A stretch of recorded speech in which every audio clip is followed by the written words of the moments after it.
Hai, sekarang kita ada bareng Bang Rocky Gerung nih di New York. Iya, seneng banget ini ketemu sahabat lama. Iya, ya kan? gue lagi ngopi Bung tiba-tiba. Rocky Gerung, ya? Gue lagi mau cari tempat kopi. Ada dua pemuda dan pemudi ketemu. Tidak sengaja lo ketemu. Haji, Sekarang ada cerita. dan Samara. Saya ketemu kemarin mereka menikah dan dia kabur buat honeymoon di sini. Tuh di belakang saya tuh ada bukan Empire Sunda, Empire, tapi Empire State Building. Oke. Netizen, salam. Salam.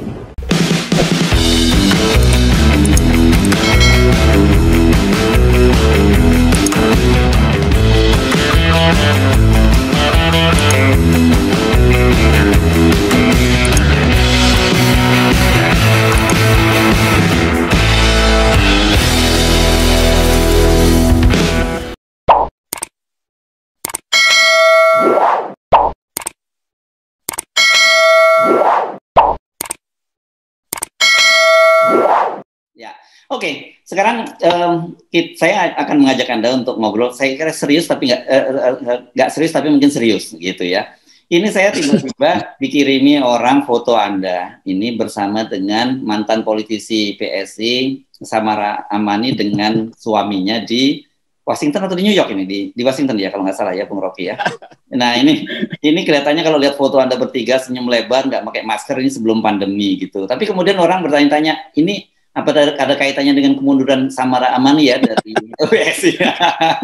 Saya bilang saya akan tanyakan pada Bung Rocky karena daripada jadi isu liar gitu nanti dianggap bahwa mundurnya Samara Amani itu dihasut oleh Rocky Gerung, kan bahaya. Iya, itu memang ada pembicaraan soal itu kan. Saya ketemu Samara di New York gitu. Saya dari toko buku terus ketemu mereka.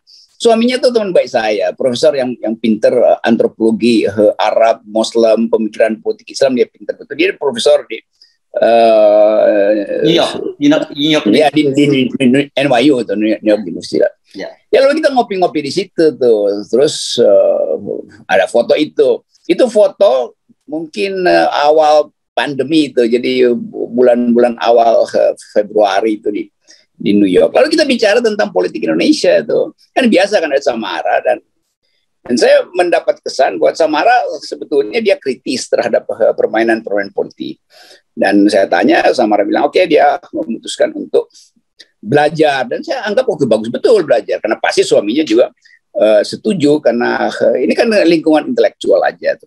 Jadi itu foto itu nggak ada urusannya dengan pernyataan Samara, tapi ada urusannya dengan cara saya mendeteksi pada waktu itu bahwa Samara gelisah dengan keadaan politik Indonesia. Nah, kegelisahan itu memang baru terwujud 2 tahun setelah itu, dan saya mengucapkan selamat karena Samara bisa membuat argumentasi untuk mengatakan bahwa dia memerlukan jalur lain di luar PSI untuk mengaktifkan pikiran politiknya, terutama dalam soal demokrasi dan gender equality. Dan itu pasti karena Samara sudah 3-4 semester belajar hal-hal semacam itu di New York. Nah itu pentingnya orang keluar sebentar dari Indonesia lalu lihat balik ke belakang bahwa Indonesia memang kacau balau. Karena itu butuh peralatan di luar partai.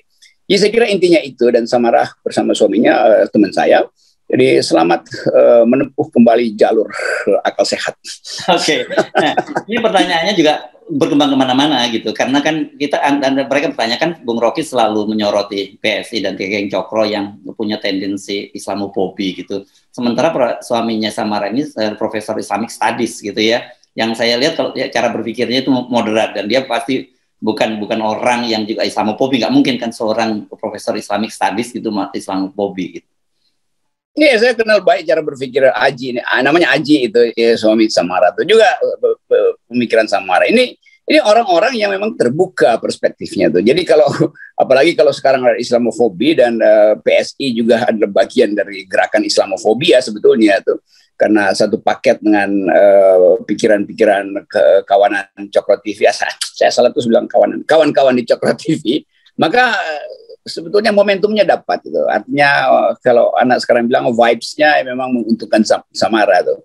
Dan Samara tentu jeli untuk melihat oh ini saatnya tuh. Dan tentu dia sebagai perempuan mengerti bahwa lebih baik melibatkan diri dalam isu-isu keadilan perempuan, karena kurang sekali analisis feminis terhadap kehidupan politik Indonesia. Kalau soal minyak goreng udah pasti yang pertama kali kena imbas politik harga itu adalah kaum perempuan itu, dan itu artinya keadilan tidak tiba di dapur. Nah, orang seperti Samara yang belajar antropologi dan manajemen pasti berdiskusi dengan suaminya yang adalah profesor soal kemerdekaan berpikir, soal kesetaraan segala macam.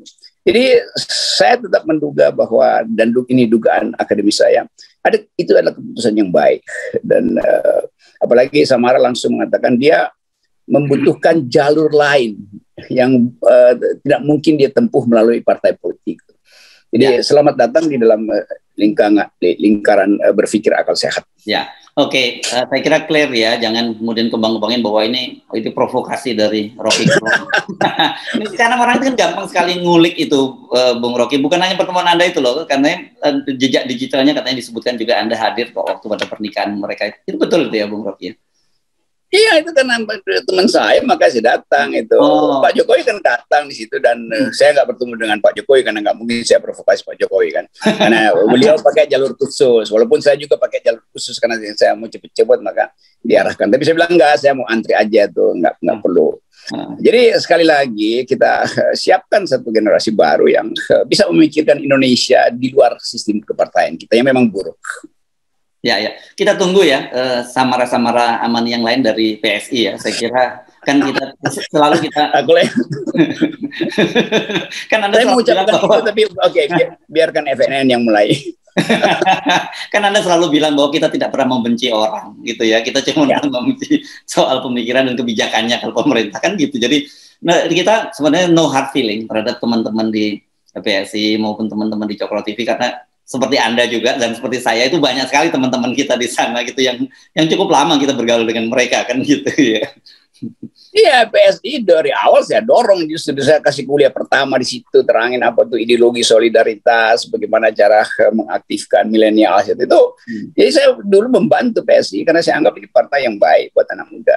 Tapi kemudian ya pengaruh saya itu dihalangi lebih jauh oleh istana, dan istana karena ada uang banyak itu lalu membackup PSI, dan teman-teman saya yang ahli survei juga kemudian meromantisir atau bahkan memegalomaniakan PSI sebagai partai yang seolah-olah berpikirnya netral, padahal kita tahu bahwa akhirnya proposal-proposal bisnis yang beredar di meja-meja rapat teman-teman PSI. Saya kira begitu dugaan akademis saya. Ya, bukan hanya dugaan akademis dong. Kan kemarin ada juga dugaan netizen yang kita bahas, Pak Tony Fu. Nah, itu dia yang kemarin menyatakan itu kan. Ya, itu satu paket saya kira. Dan mungkin Ibu Grace, Natali, beberapa teman yang senior yang saya kenal baik di situ tuh bisa belajar dari percakapan publik yang dibuka oleh Pak Tony Fu itu, bahwa ada variabel itu dan variabel itu sekarang jadi faktor, dan karena itu orang minta pertanggungjawaban. Kalau kita mau bicara toleransi, datang dari hati, bukan datang dari kalkulasi donasi, itu kan itu intinya. Kalimatnya puitis sekali. Berbicara toleransi jangan karena datang dari kalkulasi donasi. Oh, dahsyat itu, rimanya dapat itu. Udah cukup. Oke, biasanya gini, kenapa saya ulang, karena biasanya begitu ada quote-quote semacam ini nanti akan muncul tuh di netizen itu, ada semacam flyer, meme atau apa gitu, quote by Rocky Gerung. Nah, kalau itu kita izinkan untuk diperbanyak, viralkan. Ya, oke, baik, Bung Rocky. Saya kira posisi kita selalu tetap pada ini bahwa kita rayakan perbedaan, dan mari kita bisa bercakap-cakap dengan nyaman gitu antar sesama anak bangsa, lepas dari perbedaan pilihan politik maupun pandangan kita tentang bagaimana mengelola berbangsa dan bernegara ini, gitu ya, Bung Rocky ya. Wah, itu pesan Ramadan sambil menunggu buka puasa nanti oleh Ustadz FNN. Harus levelnya masih Ustadz, belum kalah Habib Rocky Gerung. Kalau Habib makomnya lebih tinggi. Oke, itu akan menuju ke situ tuh. Yes. Iya. Bung Rocky, jangan lupa tetap salam 0%.